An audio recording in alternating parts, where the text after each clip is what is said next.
নমস্কার বন্ধুরা, আদি কথার ব্লগে আপনাদের স্বাগত। তো এখন বিকেলবেলা খাওয়া দাওয়া পর্ব শেষ, তো একটু সবাই মিলে গল্প করতে বসেছি। আর গল্প কিন্তু আমার শুনতে ভালো লাগে ভূতের, আর আমার পিসির কাছে প্রচুর ভূতের গল্পের স্টক রয়েছে, তাই ভাবলাম যে একটু আপনাদের সাথেও শেয়ার করি গল্পগুলো।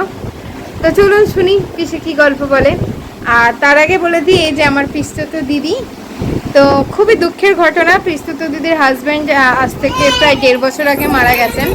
1.5 বছর তো ব্রেন স্ট্রোকে মারা গেছেন। তো তাকে অনেকভাবে ফিল করতে পারে, দিদিও ফিল করতে পারে, আর পিসিও অনেক ফিল করতে পারে। তো সেরকমই একটা গল্প আজকে বলবে, তো চলুন শুনতে থাকুন।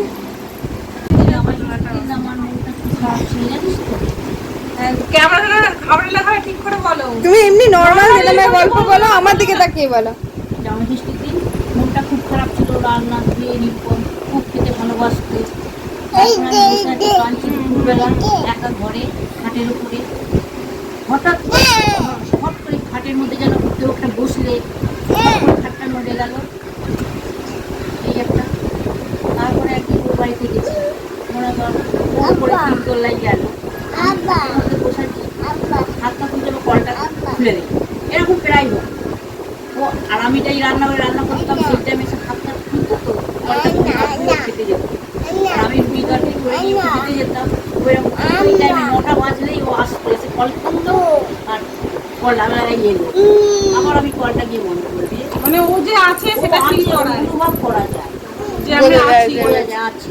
এবার আমার জল তেষ্টা পেয়েছি, বসে আছি খাটে একা, আর সামনের বিয়েতে জলের বোতল ছিল, জলের বোতল পড়ে গেল।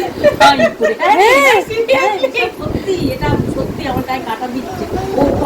ওপর ডাকছি ফোন করে, ও কিছুতেই আসে না, কি জানি না, আমার এইরকম অনুভবগুলো হয়। যেও যে বুঝতে পারো যে আছে।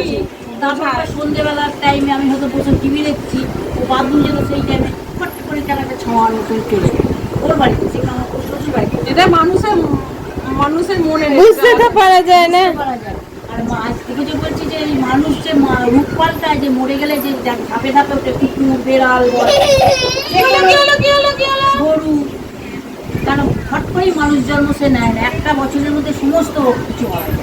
এবার ও গেছে, সন্ধ্যেবেলা বেরিয়েছে আমাদের ওষুধপালা আনতে, ঝড় বৃষ্টি হচ্ছে, অনেকক্ষণ দেরি হচ্ছে।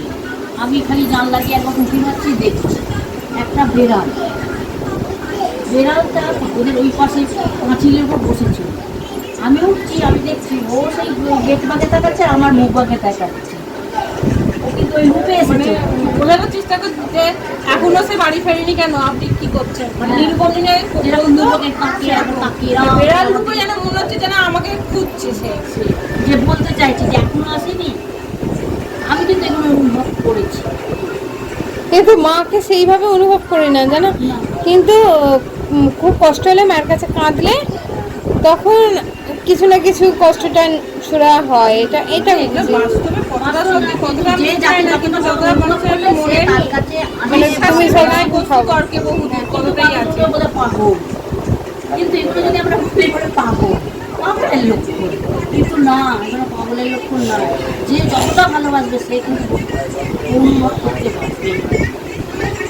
তারপর যেমন ছোটোবেলার কথা বলছি, ওই তোর দিদিকে নিয়ে যখন আসতাম তোদের বাড়ি থেকে, রাত আগে প্রায় যেতাম, রাত করে আসতাম।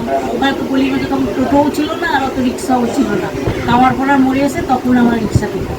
শিক্ষামন্দির স্কুলের সামনে বড় পাঁচিল বাড়িটা ছিল, ভিতরে বাড়ি, একটা সেই কাঠুন আঁকা ছিল, বিরাট বড় কাঠুন আঁকে জায়গা, কাঠুন আঁকতো না, সব ঘুমিয়ে দিয়ে দেখছি কাঠুন দেয়াল ঘুরে এরকম করে নড়তে নড়তে একটা এগিয়ে আসে।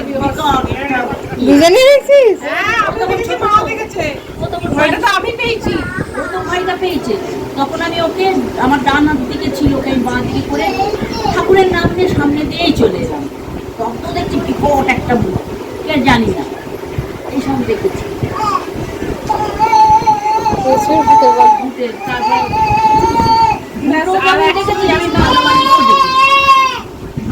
ভালোটাকে এরকম আমার বাড়ির কথা বলছি, শ্বশুর বাড়িতে চিন্তাটা বন্ধ করে কন্টেন্ট শুকনো দেখা গেছে। যেমন ওনার বড় বাবার পুজো দূর থেকে চলে গেল কোথায় ঠাকুর, কি জানি দেখেছি, বন্ধ বলছি তো